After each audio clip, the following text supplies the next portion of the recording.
All right, well, hey, welcome to the Mark Wendell Leadership Podcast. I'm your host, Mark Wendell, where we talk about life, leadership, and culture.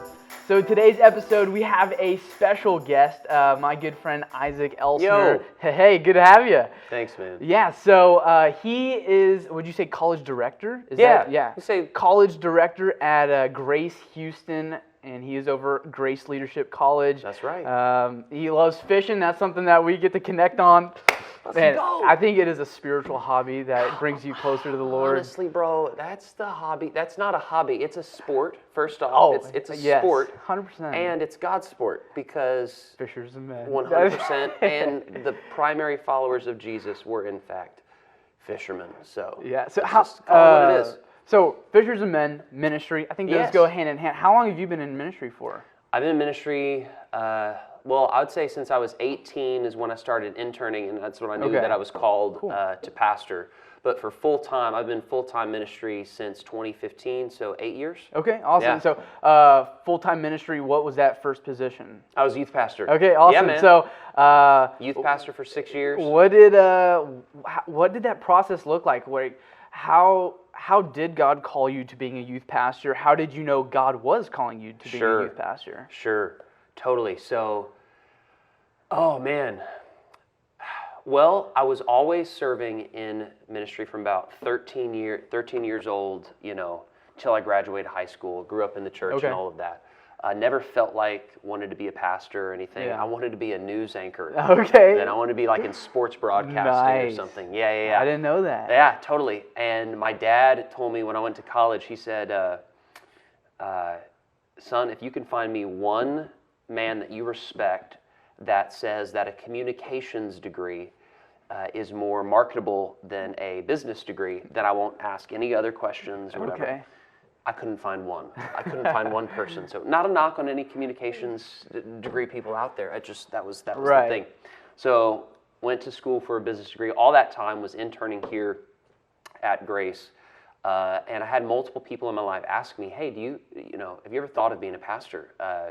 Kind of see that on you. These are people that I respected. And I was like, well, maybe. I mean, I know that I enjoy communicating to people and all of that, and I love Jesus, but I don't want to do this if it's just something that I'm to be good at. Right. There's something about full sending your life in vocational ministry that just goes beyond being good, like if you're good at it or whatever. So I knew I wanted to be called. That kind of mysterious phrase being called. And I'll never forget it, bro. Asking God, Lord, if this is something you want me to do, like you're going to have to unmistakably tell me. Long story short, there was one Wednesday afternoon where I'm on a fishing pier. Okay, right? let's go. Fishing. Love it. And I had a meeting with my youth pastor before service that night, and we were going to kind of talk about it was just like a mentoring, session. I remember praying, crying out to God, saying, God, like, you got to just show me, just tell me if this is thing. Because I was 18, starting college, all this stuff. What's my future? All that pressure, all of that. It's a real thing. Absolutely. And so I remember that moment, had that meeting with the pastor, all that kind of stuff. I'm fast forwarding just because at the end of the day, and unmistakably, that service. Well, I'll actually backtrack a little bit. In that meeting with my pastor, one of the things that really was a hesitancy for me when it came to pursuing ministry as a vocation was the money aspect of it. Right.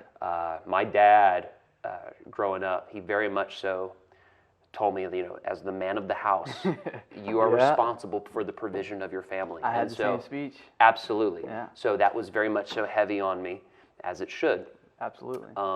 And so had that conversation with the pastor, talking about all of that, and no one else heard that conversation. No one else knew anything about that. That service happens.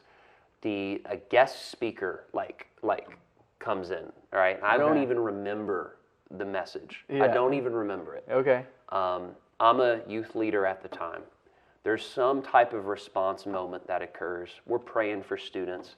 And then out of the blue, the speaker says, there's some people in here that you feel called to ministry, but you're unsure about committing because of the financial ramifications that might ensue in your future. And I immediately was like, oh my gosh, I shouldn't be praying for people right now. I need to be being prayed for. And the dots hadn't connected yet, though. The dots hadn't connected yet. And so I'm like, oh gosh, I need prayer. Okay, God, what do you say? And then I remember the song that was played. It was Inside Out by by Hillsong United. And it was as if in that moment, God stuck his finger in my brain and then started just connecting dots throughout my entire life about just different moments and just things, conversations, stuff that I had taken as coincidence, but it was directive. You know those pictures, those old school coloring books that you had growing up where there was the little dots and they were numbered, and if you connect them all together, they create a picture? I loved them. Yes. Those are so fun. So it's like God did that in my brain and just started just connecting all the different dots. And then I heard him tell me, it's like, Isaac, what more do you need? And from that moment, I was like, okay, God, I'm yours. Wow. I got you. That's awesome. That's so powerful. And I don't think everybody gets that. Yeah. I don't even think that was, I think that maybe my faith was so weak that God needed to kind of gift me, maybe that moment. But yeah, man, that's how I started calling, we really kind of mystify it. Right. Yeah. But I think that when you're called to ministry and when you say, God, I'm yours, I think what we're really doing is we're surrendering any type of gifting or talent that we might have or that we might have in the future. Yeah. And we're essentially just laying it down at him and said, wherever I'm at, whatever I'm doing, God, it's yours. Yeah. And so if that's the case, we're all called to ministry, right? Yeah, right. And so no matter where we're at or what we're doing, if what God has given us is surrendered to him, then he will be able to use it and operate to further his kingdom. That's right. So, yeah, man, that's kind of... I love that. Yeah, it's cool. You said that, just giving your life to God to be able to use that. Yes. You spoke at our youth camp. Yes. And you talked about God just needs the vessel. That's right. Yeah. And it was funny. You weren't there whenever I spoke the first night, and I talked about how it's not about your ability, but it's about your availability. It's availability. And like you said, like sometimes people like just mystify like calling, and it's just, hey, let's just give your life to God fully. Absolutely. And he'll give you clarity, and he'll speak to you whenever you become the vessel. 100%. And I tell young people this all the time. There's always, again, that question of, what am I called to do? Right. What's next? Yeah. Next season, I don't want to make a mistake. I don't want to mess up. I don't have it all figured out, so it could be this, could be that. I always lean on that passage of scripture where it says that God gives you the desires of your heart. Yeah. Right? And it's that idea of he doesn't give you everything that you want. That's not what it is. Right. He gives you your heart's desires, which means that this is for a young person watching right now who is kind of unsure about maybe full sending it in like a specific area of what's next, new season for their life, right? If your life is submitted to God, in other words, you're following him with what you say and what you do and how you act, right? It's living according to scripture. Right. Then that means that you've given God your heart, in which case then the desires that go there then come from him. He gives you those desires. Why not just go ahead and step into it? Yeah. Like they're there for a reason. Right. Yeah. Don't doubt it. Like just go for it. Yeah, absolutely. I think like you just said, just go for it. It's a way to simplify it. Yeah, absolutely. I think even you just saying just go for it can scare a lot of people. Because I think like sometimes even, I don't know if it's a cultural thing, maybe it is, but there's just, there's so much fear of failure. Like, if you fail, you are a failure. But I think if you fail, you get to learn from it. You get to grow from it. Absolutely. And I think we just, like, for instance, I failed. I failed in life. I failed many times. But I look at that as lessons, opportunities, and growth. Versus, I think some people just look at failure as failure, and that's it. Sure. You just failed.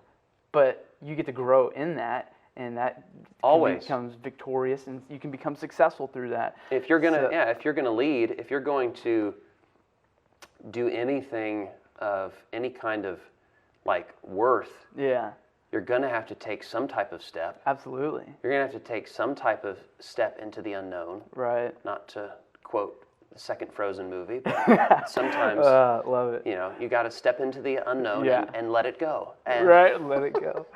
I have a question. So you are the director over Grace Leadership College. Yes. So you are a leader to college students. Yeah. And you help them in ministry and like help them like just see what ministry looks like, how to do ministry. On the topic of failure, is there something maybe you say or a culture that you set to where you let them know that failure is okay? Yes, I literally tell them that. So I just straight up say, hey, it's okay for, like, this is a safety net. This is a safe space for you to dream massively, for you to take risk, and for you to fail forward. That's awesome. That's a phrase that we this says, that you can fail forward.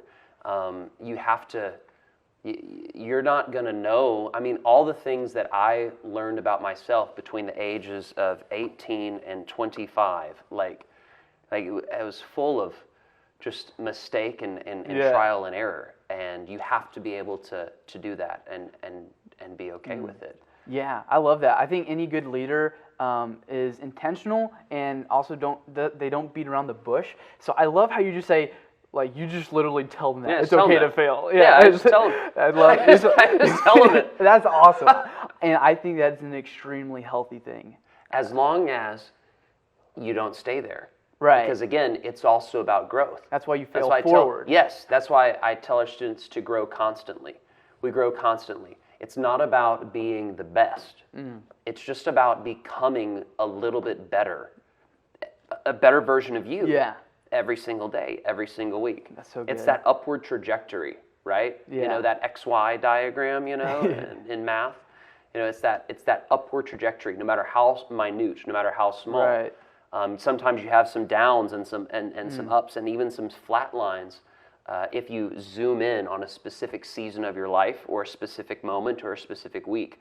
But if you zoom out and you look at the long game, if your life is upward trajectation, then you're winning. So good. You're growing constantly. Yeah. I think if people can live with that, that can bring a lot of freedom in people's lives. Yeah, it's true. Absolutely. All right, well, thank you so much for listening. Wherever you are listening or watching, it would mean so much to me to like, share, subscribe. I hope you guys have a great rest of your week. Remember, be blessed and be a blessing.